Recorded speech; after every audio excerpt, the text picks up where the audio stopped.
মুখ্যমন্ত্ৰী মহোদয়ে অৰুণোদয় 3.0 আনুষ্ঠানিক উদ্বোধন কৰিলে।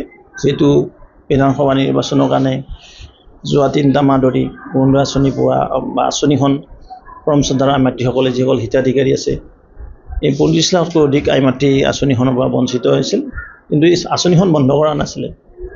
সমাজত এটা বেলেগ নেৰেটিভ চলাইছিল আমাৰ বিৰোধী পক্ষই। আৰু আজি মাননীয় মুখ্যমন্ত্ৰী মহোদয় যিটো বাজেটটো হৈ গ'ল, ইমিডিয়েট বাজেট হোৱাৰ লগে লগে মুখ্যমন্ত্ৰী মহোদয়ে এই আঁচনিখন আনুষ্ঠানিক উদ্বোধন কৰি আই মাতৃসকলক সকাহ দিলে। মই একচেগতে মুখ্যমন্ত্ৰী মহোদয়ক বিশেষভাৱে থেংকছ দিছোঁ আৰু লগতে আমাৰ বিত্তমন্ত্ৰী ডাঙৰীয়াক ধন্যবাদ জনাইছোঁ। আৰু আই মাতৃসকলে যথেষ্ট উপকৃত হ'ব। আৰু আজিৰ পৰা এই আঁচনিখন প্ৰতি মাহে কণ্টিনিউ হৈ থাকিব।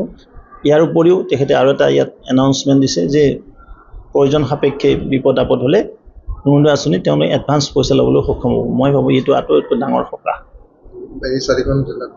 চাৰিখন জিলাত যিটো বানপানী হৈছে, জলপ্ৰলয় হৈছে, সন্মানৰ সকলো ধৰ্ম বৰ্ণ বিশেষে সহায়ৰ হাত আগবঢ়াইছে। মই ভাবোঁ সকলোৱে সহায়ৰ আগবঢ়াব লাগে, বৰ্ণাঢ্যসকলক সহায় কৰিব লাগে, দুৰ্গতসকলক সহায়ৰ হাত আগবঢ়াব লাগে, যাৰ যি কেপাচিটি অনুযায়ী।